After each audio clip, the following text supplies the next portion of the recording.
আজকে এক কাস্টমারের অর্ডারে একটা টাকার মালা তৈরি করবার জন্য যা যা সরঞ্জাম লাগে সেগুলো নিয়ে আমি দোকানে বসে পড়েছিলাম টাকার মালাটা তৈরি করার জন্য। কারণ কাস্টমারটার ডিমান্ড ছিল যে দাদা আমাকে সঙ্গে সঙ্গে টাকার মালাটা তৈরি করে দিতে হবে।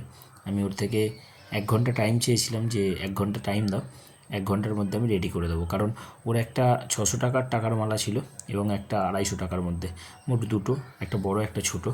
তাই এটা 600 টাকার টাকার মালাটা লাস্টে আমি টাকার মালাটা পুরোটা দেখাবো যে কীরকম হয়েছে।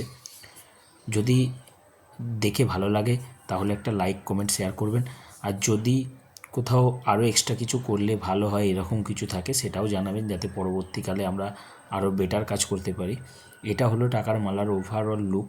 কেমন লাগছে সেটা আমাদেরকে জানাবেন কমেন্টের মাধ্যমে।